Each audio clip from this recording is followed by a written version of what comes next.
Hola, ¿qué tal? ¿Cómo les va? Espero que hayan tenido un excelente inicio de año. Primero que nada quiero felicitarlos enormemente por haber sobrevivido a enero. Febrero, no me sorprendas, sea un mes normal por favor. Puede que a algún lado suba algún pequeño resumen de lo que pasó, pero X. Hoy quisiera hablarles de algo bastante distinto. Y por cierto, al final del video hay una cosita que quisiera comentarles, así que ya saben, nos vemos ahí. Antes de ir de lleno con el tema de este video, creo que vale la pena dar un pequeño contexto. Y para dar ese pequeño contexto, creo que vale la pena hacer una pequeña pregunta. ¿De casualidad te gusta Resident Evil? Estoy hablando en específico de su primera entrega para la primera PlayStation. He de decir que si bien su soundtrack no es tan legendario como el compuesto por otros maestros del medio como Akira Yamaoka, ciertamente para los fans de esta primera entrega y de la saga en general, la música que acompaña a toda la travesía por la mansión Spencer ciertamente ha hecho muchísimo por la sensación de tensión y miedo que esta buscaba transmitir. En un juego donde los gráficos, las animaciones y las actuaciones de voz no podían hacer mucho en favor de esto último. Viendo que Resident Evil 2 tiene algunos problemitas en su desarrollo y que esta secuela bien podría tardar un poquito más de la cuenta en ver la luz del día, no olvidemos que lo que conocemos hoy en día como Resident Evil 1.5 es prácticamente un juego tirado a la basura en su tiempo, Capcom decidió tratar de contentar a los fans con una revisión actualizada de su primer título, la Director's Cut, que agregaba y retocaba algunas cosas del juego base, añadía opciones de dificultad y otras boludeces. Pero en toda esta parafernalia, Shinji Mikami, el señor Resident Evil, sentía la necesidad de hacer revisar la banda sonora del juego, así que mandó al carajo a los 3 compositores originales, que seguro eran unos re randoms que no le importaban a nadie, y aprovechando que la esperada secuela se encontraba en un infierno de desarrollo, decidieron sacar una segunda revisión de Resident Evil 1 bajo la excusa de aprovechar ahora sí la funcionalidad de vibración del nuevo y flamante DualShock, además de traer un pibe que estaba marcando su paso como compositor para bandas sonoras de televisión, para reemplazar algunas canciones del soundtrack original. Y es así como nació Resident Evil Director's Cut DualShock Edition, que así como lo ves, tiene uno de los soundtracks más infames en la historia de los videojuegos.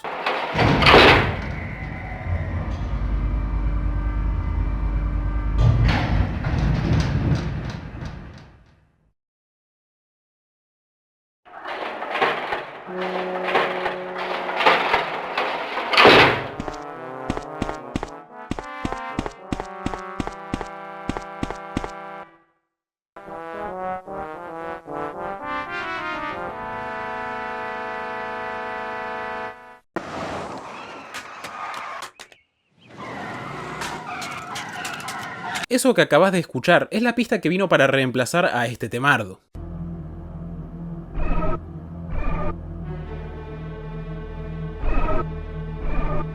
Quizá pienses que este detalle es simplemente una pega que se les pasó a los de Capcom. Alguien que simplemente vino a trabajar sin ganas y como los tiempos venían justos decidieron dejarlo así como estaba y listo, ¿no? Resulta que quien supuestamente habría compuesto semejante pieza no era otro que Mamoru Samuragochi, quien posterior a haber entregado semejante trabajo sería conocido en todo el país como el así llamado Beethoven japonés. Un prodigio tan grande de la música en Japón como la estafa y el fraude por el que es conocido hoy en día. Si este nombre no te suena de absolutamente nada, te aconsejo que busques algo para tomar y te acomodes bien, porque nos espera cine.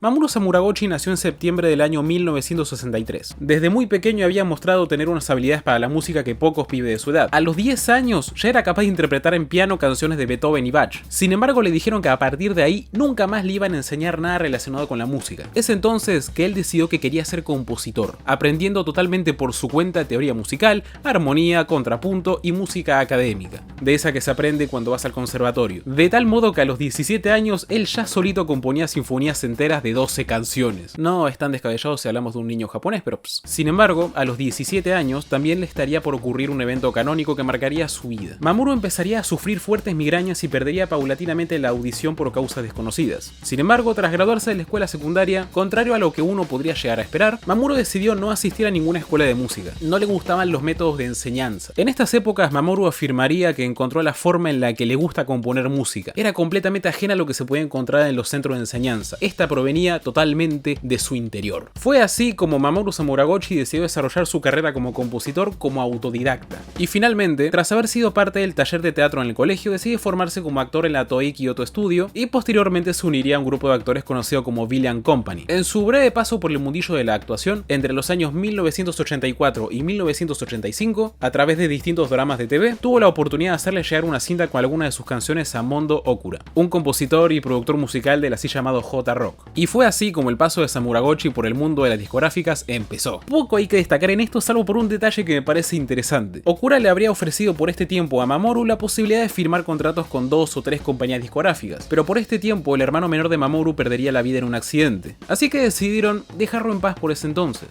Sin embargo, fue por ese periodo de tiempo que Okura empezó a escuchar unas cosas de parte de Mamoru que lo hicieron arquear una ceja más de una vez. Mamoru empezó a contar detalles sobre su vida tan inconexos y con poco sentido como que había formado parte de una pandilla de motociclistas a los 24 años, o que era un shodan en karate. El señor se dio cuenta de que todo esto no era más que bullshit. Okura había elogiado a Mamoru por su buena voz en las cintas que había escuchado, pero por esto de sospechar que Mamoru capaz era un mitómano y por algo que les contaré en breve, es que decidió que no quería tener nada que ver con él y se echó para atrás con el tema de los contratos. De hecho, ya no quería tener nada que ver con Mamoru y cortó todo lazo con él para 1988. Samuragochi reaccionó a esto tirándole tremendo beef al rock japonés. Ahora, nunca le había gustado este género en lo absoluto, salvo capaz por The Doors, y lo que él quería hacer era componer sinfonías de música clásica, ¿vos me entendés? En una revista dijo: no hay nadie que nos guíe en Japón, queremos mostrar el poder del que actualmente el rock japonés carece. Nada de esto lastimó realmente las posibilidades de Mamoru en el medio, y contra todo pronóstico, durante los 90 su carrera se asentaría de muy buena manera.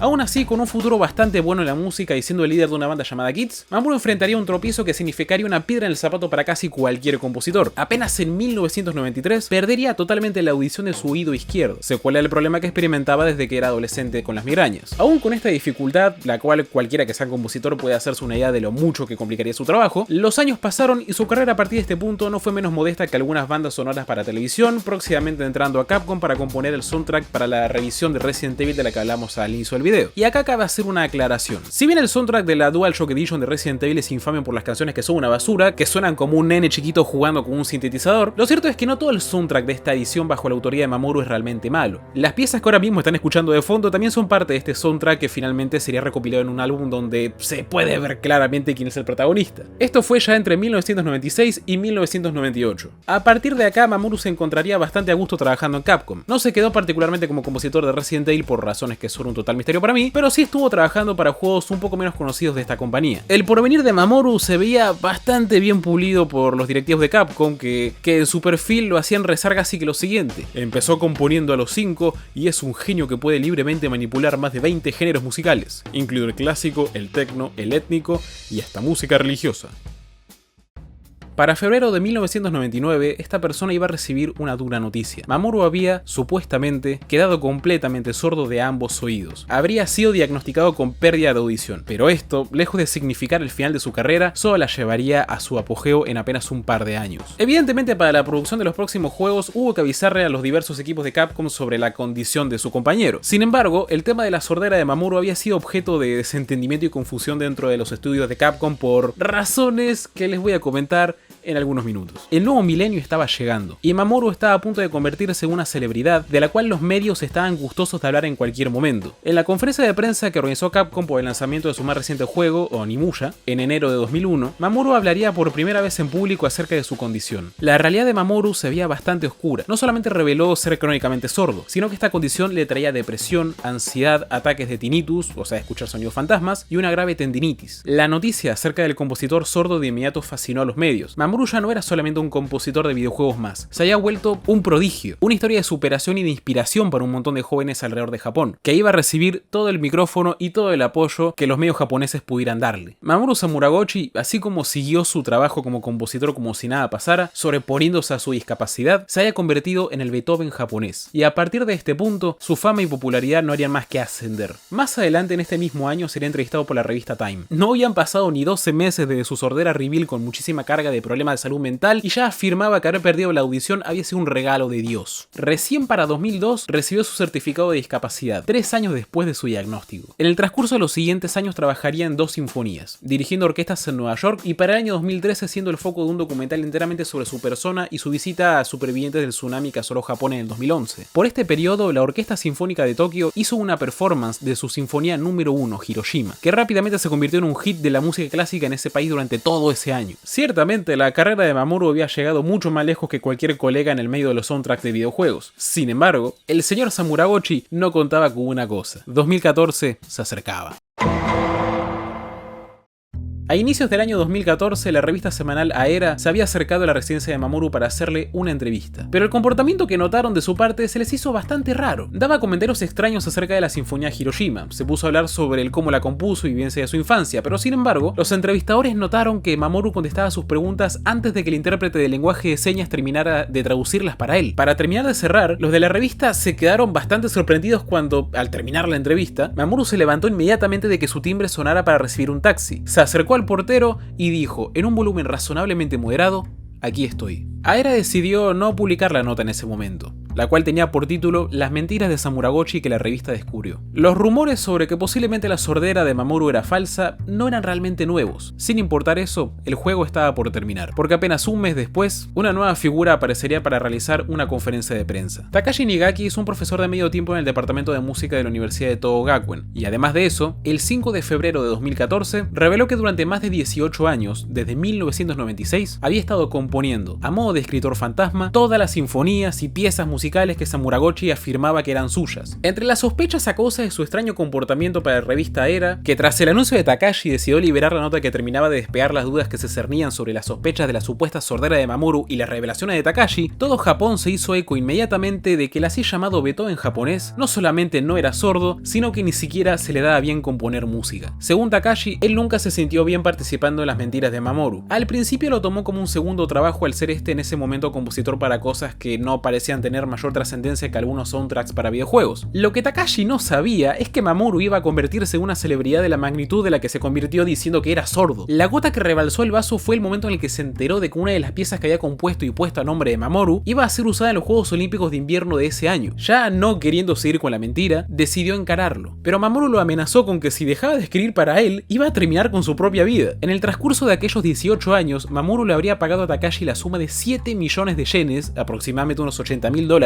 por aproximadamente unas 20 canciones en todo lo que duró este juego. Pero como bien dije antes, Takashi simplemente ya no pudo seguir alimentando una mentira y una estafa. Más fichas siguieron cayendo. Esta noticia en ningún momento tomó por sorpresa al equipo de Capcom con el que Mamoru solía trabajar. Todos ahí dentro sabían de primera mano que él podía escuchar perfectamente bien, y el hecho de que fueran a decirles que ahora tenían que tratar con su sordera había sido bastante confuso para ellos, pero ya conocemos a los japoneses. Nadie preguntó. Okura es uno que tampoco se quedó callado cuando saltó la ficha. Siempre fue un mentiroso, dijo en una nota reveladora sobre el supuesto genio al que le había dado su primera oportunidad. Okura comentó, bastante iracundo al respecto, que Mamoru no solamente había llegado con mentiras hacia él de la absoluta nada, sino que la razón por la que le ofreció una oportunidad en primer lugar fue únicamente porque tenía una voz decente, pero que sus habilidades para componer música eran paupérrimas. Ni siquiera era capaz de tocar adecuadamente ningún instrumento. Damn fuck. Obviamente Mamoru no tuvo más remedio que salir a hablar, aunque no tuvo mucho más que decir que no se hubiera dicho. Intentó quizá pilotearle un poco con una carta escrita a los medios diciendo que, si bien era cierto que era sordo, había empezado a escuchar un poquito recientemente, pero ¿quién iba a creerle? Ya no tenía sentido tratar de alargar la mentira y decidió guardar silencio por un tiempo. En una conferencia de prensa, primera aparición pública que hacía desde que se conoció la verdad, se presentó afeitado y sin anteojos de sol, contrario a la imagen de rockstar que parecía querer proyectar con su apariencia. Estoy profundamente avergonzado de haber vivido en una mentira. Siento haber causado tantos problemas. Reconoció que si bien tenía algunos problemitas de audición, que no era absolutamente una mentira, no cumplía con los requisitos para ser considerado legalmente sordo y terminó devolviendo su certificado de discapacidad. En el 2014 no solamente se cancelaron al instante todas las presentaciones de la Sinfonía de Hiroshima que estaban agendadas a lo largo del año, sino que los organizadores pusieron una demanda contra Mamoru y este fue sentenciado en 2016 a pagarles la suma de 56.7 millones de yenes en concepto de daños y perjuicios. Los siguientes meses de ese 2014 fueron un caos. El sello discográfico con el que trabajaba retiró todos sus CDs y DVDs de las tiendas y evidentemente cualquier nuevo lanzamiento fue fulminantemente cancelado. Obviamente Mamoru fue ridiculizado hasta la maceta por sobre el hecho de que su carrera estaba hecha cenizas. En el mismo 2016 sacaron una película sobre él llamada Fake, con footage de una entrevista que le hicieron donde se puede ver el extraño comportamiento que tenía cuando intentaba aparentar que era sordo. Y esto llegó hasta tal punto que el propio alcalde de Hiroshima, Kazumi Matsui, estuvo a punto de quitarle el premio del ciudadano que le había sido otorgado por promover el mensaje de desarme nuclear, despojándolo de todo honor, y ya sabemos lo que es que a un japonés le toquen el honor. Debería darte vergüenza. ¡Ay, no! Si bien una vez que se descubrió toda la verdad su carrera fue directamente a pique, lo cierto es que Mamoru siguió trabajando en la escena musical en contadas ocasiones. En 2017 produjo un tema musical para la apertura de un espectáculo de lucha libre y desde ahí, silencio. En 2020 se supo que desde 2018 el departamento de Mamoru, donde le hicieron la entrevista que desveló su mentira sobre la sordera, había sido embargado y vendido en 2019, que para ese punto ya nadie sabía de él ni dónde estaba. Actualmente se conoce un canal de YouTube llamado Males Maleficam, que hoy en día se sabe que le pertenece a Mamoru, donde con alguna frecuencia sube videos musicales hechos por él mismo con canciones en las que estaría trabajando. Ya no como una celebridad, a cientos de kilómetros del honor de haber sido llamado alguna vez el Beethoven japonés, sino como un usuario más de esta plataforma, perdido en la modestia del mar de contenido digital. Es muy posible que en los venideros años en Japón, el paso de Mamoru Samuragochi por la escena musical sea olvidado de las mentes de sus compatriotas. Sin embargo, Mamoru siempre va a tener un legado. Después de todo, ¿cómo podríamos olvidar? Well, you can't play music with a piece of paper. Espero de corazón que este video les haya gustado. Quería decirles que en este canal estamos en una contienda interminable para jugar GTA 6 el día de su salida, así que te recomiendo que te suscribas para ver si lo conseguimos, porque la economía argentina está en modo diablo actualmente. Tengan un excelente febrero, hagan el bien y no miren a quién, no digan mentiras, y no olviden recordar que mañana será otro día.